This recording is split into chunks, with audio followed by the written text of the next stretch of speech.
Olá pessoal, eu sou o Luca Rocas, sou um grande conhecedor da literatura popular brasileira, literatura de cordel, e a professora Sueli me pediu para falar um pouco sobre o cordel.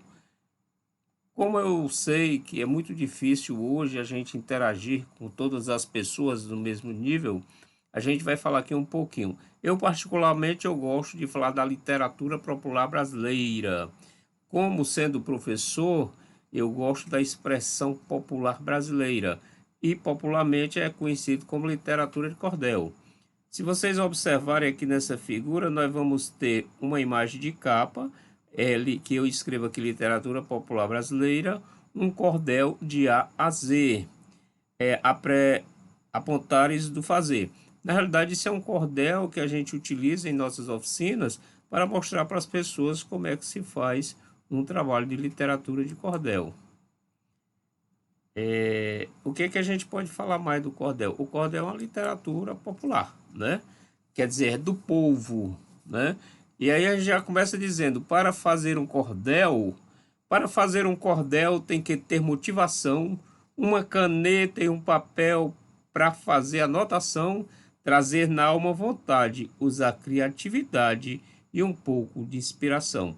Isso é uma das estrofes do cordel de A a Z que a gente vai ler no final desse encontro. Numa visão geral, a literatura de cordel é um tipo de poema popular com características oral e normalmente impressas em folhetos. Antigamente, quando ainda era vendido em folhas soltas, eram expostas para vendas penduradas em cordas ou cordéis, o que deu origem ao nome cordel, literatura de cordel. O nome de cordel é originário de Portugal, que tinha a tradição de pendurar os folhetos em barbantes. Essa tradição se espalhou para o nordeste do Brasil, onde o nome acabou sendo herdado. Porém, a tradição do barbante não se manteve. Até porque hoje a gente vê os cordéis vendidos nas feiras, em bancas e etc. Né? Não se usa mais. Talvez alegoricamente a gente possa ter ali algum cordel pendurado. E é muito comum, antigamente, as pessoas também chamarem de folhetos, queriam ler um folheto, né? O texto de cordel é escrito em versos de forma rimada e com a construção em estrofes pré-definidas. As mais comuns são as de 10 versos, 7 ou 6 versos, né? Então, o que é que acontece? Quando você vai escrever um texto de cordel, esse texto de cordel ele é escrito em versos, né? Ele é escrito em versos. E ele é montado em estrofes, né? Então, cada estrutura de um folheto de cordel são determinadas por estrofes, né? A mais comum, a gente já viu aí, são as de 10 versos, as de 7 e as de 6 versos. Geralmente, para quem está começando, se começa com uma estrofe de 6 versos. Foram os portugueses que introduziram o cordel no Brasil, e na segunda metade do século XIX, os folhetos já possuíam características próprias brasileiras. Os temas incluíam fatos de cotidiano, episódios históricos, lendas, temas religiosos, etc. O que é que acontecia? Quando as pessoas começaram a escrever os primeiros cordéis, eles começaram a registrar as suas próprias histórias, aquilo que acontecia, aquilo que via, aquelas coisas. Então eles montavam a sua história e aí foi muito comum no Nordeste, né?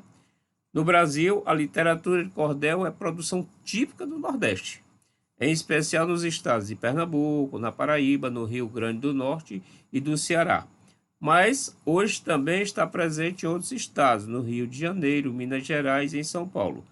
A venda dos folhetos geralmente é feita em mercados e feiras pelos próprios autores. O que é que acontece?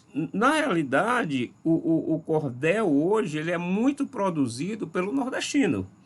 O nordestino aqui veio, né, ou foi para fora do seu estado e levou essa característica da literatura de cordel. Por exemplo, em São Paulo nós temos muitos nordestinos e praticamente todos os cordelistas, pelo menos que eu conheço, eles são nordestinos. Ou seja, eles levam no sangue essa verve, essa veia, né, de escrever.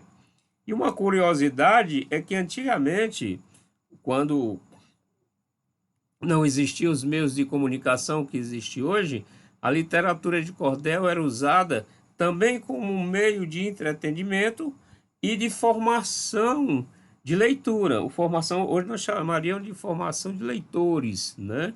Porque, na realidade, muita gente naquela época não sabia ler.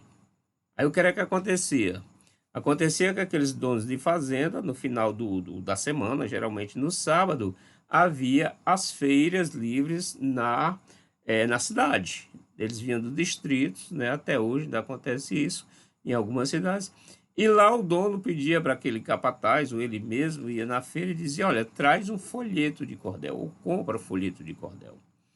E lá tinham os folheteiros, né, com as suas malas, com as suas lonas no chão, e lia o cordel para as pessoas, né? Então aquelas histórias encantavam os ouvintes. E então, o que fazia? Aquela pessoa levava esse folheto de cordel para a fazenda, e lá no domingo à tarde ou no final das tardes, ele lia para a comunidade, que eram as comunidades, eram os moradores da fazenda. E geralmente esses moradores, eles não sabiam ler. Então, alguém que sabia ler é que ia lá e lia o cordel. Só que gerava o quê? Gerava uma curiosidade das pessoas em querer ler o cordel e não somente ouvir.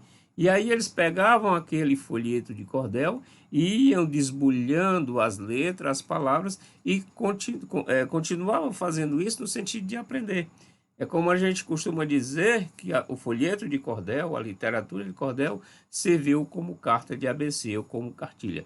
Isso é muito interessante, que hoje muita gente tem dificuldade de leitura, mas quando lê um folheto de cordel, se sente mais livre para fazer isso. Tá bom? No Nordeste, por condições sociais e culturais peculiares, foi possível o surgimento da literatura de cordel, de maneira que se tornou uma característica própria da região. Por quê? Fatores sociais que contribuíram para isso, tais como a organização da sociedade patriarcal, o surgimento de manifestações messiânicas, a história de Antônio Conselheiro, as disputas políticas, né, como os bandos de cangaceiro, né, que chamavam de bandidos, se era herói, se era bandido, ninguém sabe, as secas periódicas provocadas, né, e tudo isso fazia com que as pessoas, os poetas, se inspiravam, né? E uma coisa muito particular que a gente vai ver é que também existiam na época os cantadores repentistas. E os cantadores repentistas, muitos deles, além de levarem os seus cantos, né, as suas violas cantando repente, eles levavam também os folhetos de cordel. Isso não quer dizer que o cordelista seja repentista ou que o repentista seja cordelista, ok? Espero ter contribuído de alguma forma e a gente vai dar uma parada aqui para vocês lerem comigo o cordel um cordel de A a Z, que vai dando umas dicas, umas palavrinhas, né, de como a gente fazer um cordel, tá bom? Um grande abraço e até daqui a pouquinho. Na sequência eu volto lendo esse cordel com vocês, para vocês. Grande abraço e até o próximo encontro.